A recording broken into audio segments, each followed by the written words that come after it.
I grew up in the rural part of Western Kenya, where agriculture was the way of living, and the entire family participated. I have fond memories of my childhood. One of the most memorable things was that fruits were grown all over, whether they were planted or they were wild. You'd find them by the roadside, and there were so many. There would be raspberries, mangoes, passion fruits. It really was a nice time.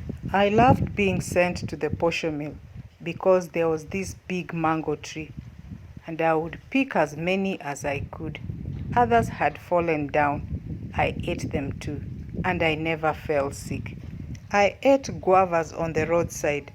I liked the salty ones because at home we only had the sugary type. Even at school, we ate fruits. There were many mangoes. I really miss my childhood in the village. But today things have changed. If you want to eat fruits, you need money.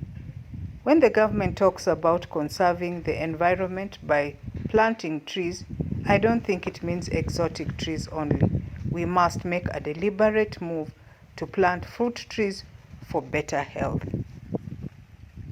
A banana is easy to grow because all you need is to put the plant inside the soil.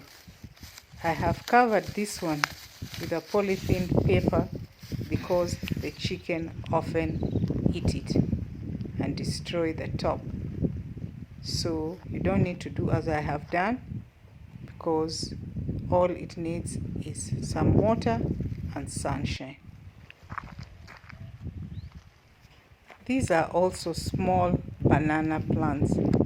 There are two in one big hole where I have used organic manure. But I use the bottles because this is a hot area. But if you have rain, you don't need them.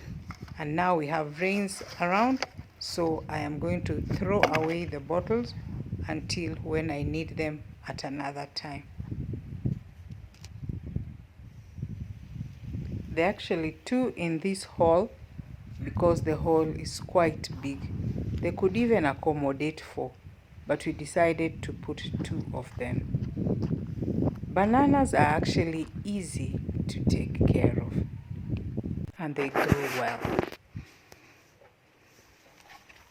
Planting fruit trees are almost the same because all you need is either a seed or a cutting, or you could just propagate them.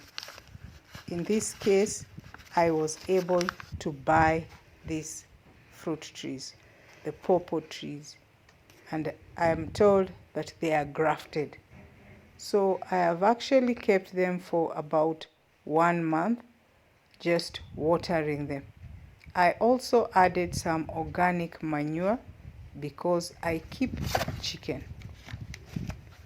It is easier to plant them when there is a lot of rain, and I am going to plant them now because we have a lot of rains. Where we live, we have salty water, and it takes longer when you are going to be watering the plants.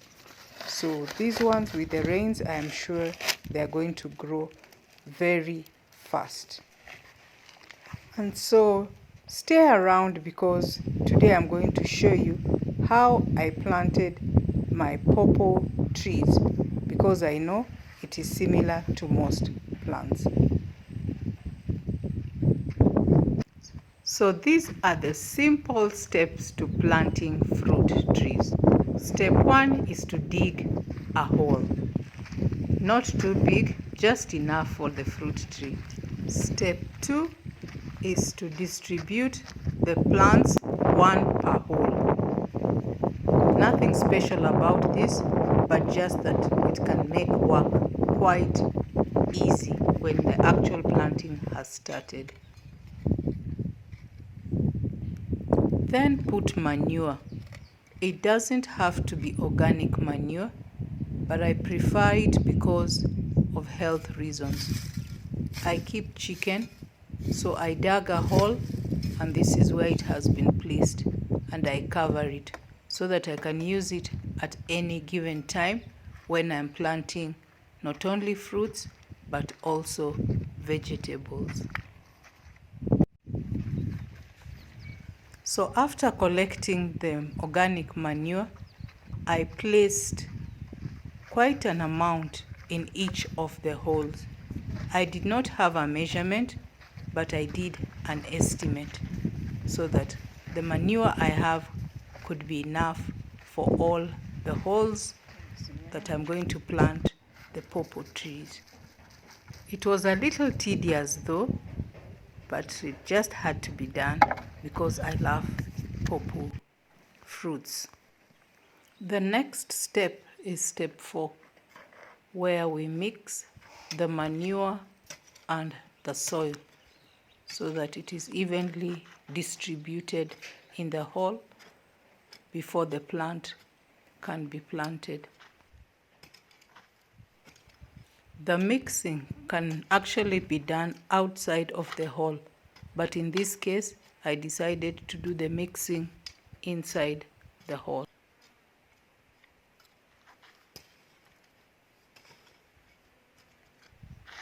Mix it thoroughly with an effort of trying to see that the hole is actually filled up so that there is only just a small space where you're going to put the fruit tree. If you notice, I have tried to fill up the hole by mixing it quite a number of times and even ensuring that the big lumps have been cut into smaller ones. I have also tried to levelize the soil.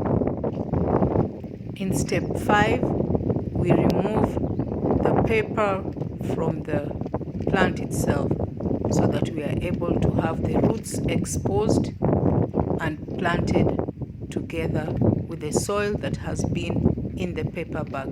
This is important because it is going to help the plant to be able to grow faster and have the survival rate at almost 100%. Sorry for the background noise. It is actually heavy wind from where I live. We are now ready to plant the fruit tree. So we make a hole in the middle of the bigger hole that we have filled so that we are able to place the fruit in it. Step 8 is the final step, where you now ensure that you have enough soil around the tree. Ensure that it is not firm enough so that it is not swept away by rain or water. This is how I spent my day. Coincidentally, today is Mashujaa Day. Actually, it is Heroes Day in my country.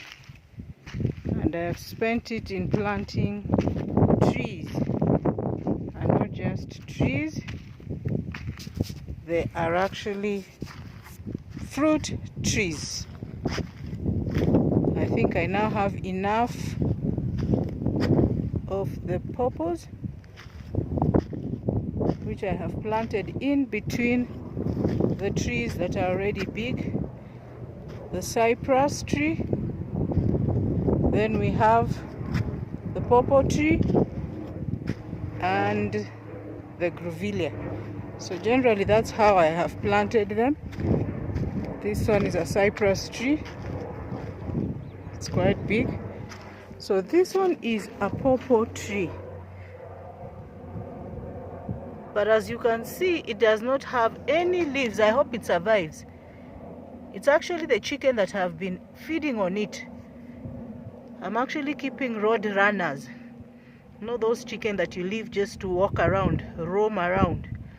But they cannot spare any leaf, any green thing. So they have eaten my pawpaw tree. I hope it will survive. I have actually fenced them off so that they have their own space for running around. Then that's the grevillea tree. I had also planted this one earlier.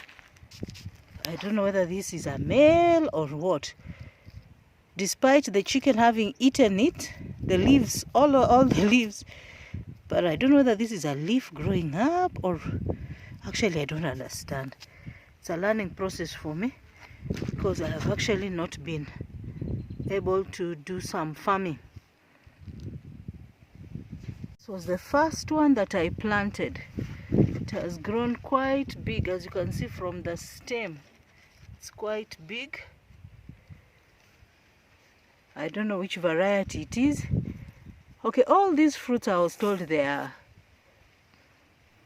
grafted. After work, it is just good that you remove all the rubbish. So this is what we had put the fruit trees to grow in. And now that their work is over, we can now dispose them. And this is my hoe. In Kiswahili it is called jembe. Quite helpful. I'll clean it and keep it away until I'm able to come and use it again. Thank you for watching. This is African Mom's World. Please subscribe, support me with comments so that we are able to produce a better video next time. See you in the next one.